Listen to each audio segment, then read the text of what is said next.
I specialise in infertility counselling and have done it for years and years and years, and I'm very passionate about it. I work in a London clinic and I also have a private practice. But over the years I've seen a lot of people who are going through Altry, and that has been a real privilege. So I'm so glad to be here tonight. It's absolutely delightful.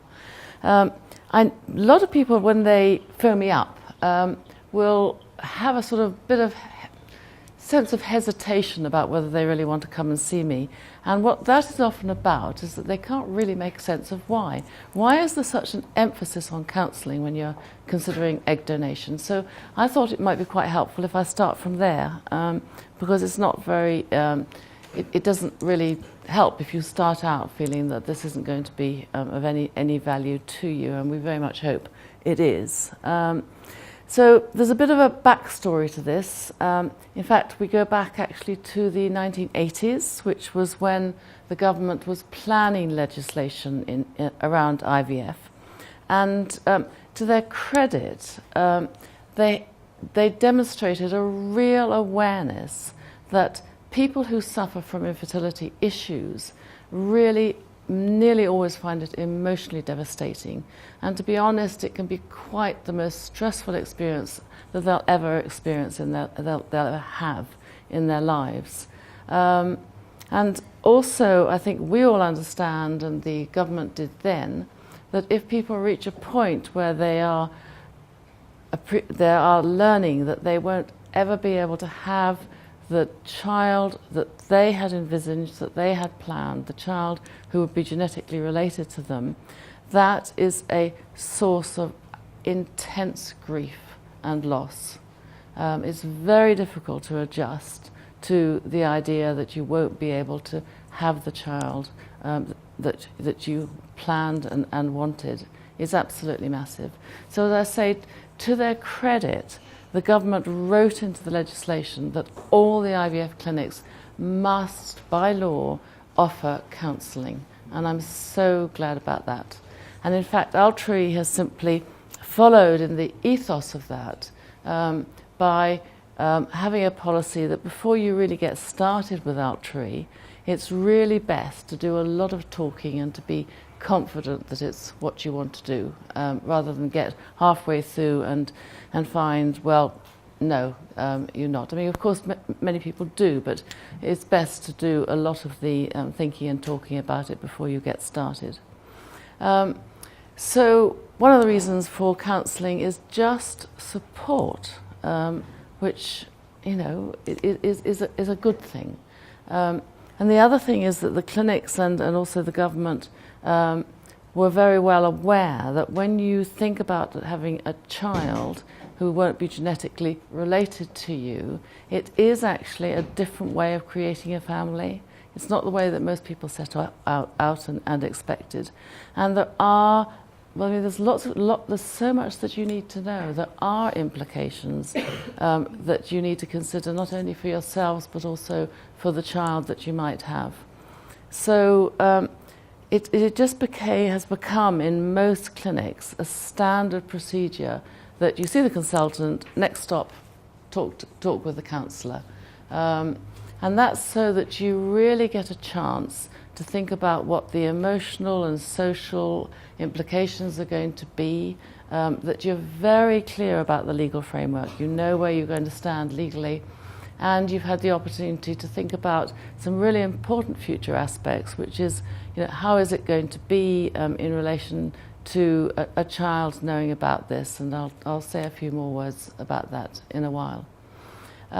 So counselling is about support, and it's about discussing the implications, and I'm so glad that Altry also supports it and encourages you so much to do that.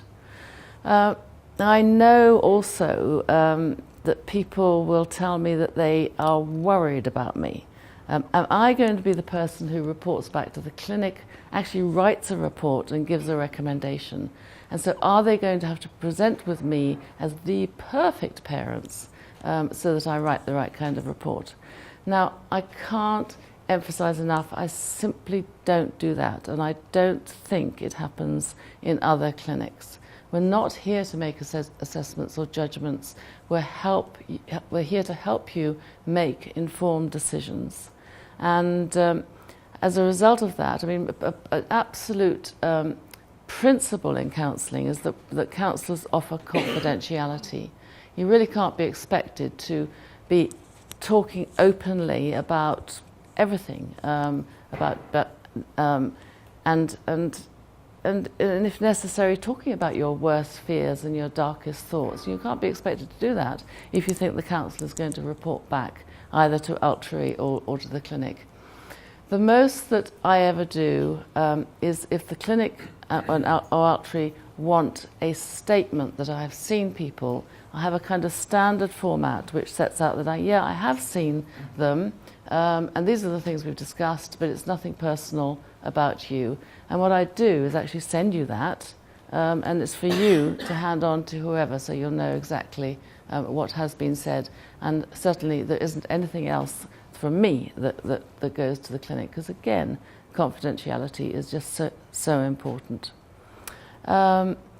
Obviously, some people, having come to talk things through, find that they actually need more time. They may be really struggling with everything that's happened, and so they may decide to go on seeing me and to try and work through some of that. But it's not my recommendation, it's not my decision for them to either pause or in some quite infrequent occasions to decide donation is not for them. It's very much the couple's decision to do that. So I hope that's clear, and I just want to try and give you a bit of an outline of what to expect. In a way, I can only tell you what to expect if you come and see me, but I don't think I'm so different from other counsellors around the country. The first thing that I'm really interested to hear from you is what your story is. What I want to really understand is what's happened, since you first thought of having a family. What happened to you? What are the things that got in the way? And very importantly, how have you coped? And what is, how have you coped? How have you dealt with those things? And where are you at now with it? And so it's quite useful, I think, people to reflect and be able to compare maybe how they were from the beginning and how hopefully they feel they've been able to move on. It's also, I think, in the same sort of vein, useful to talk about, just to remember back to what was it like on that day when you first discovered it was going to need to be egg donation.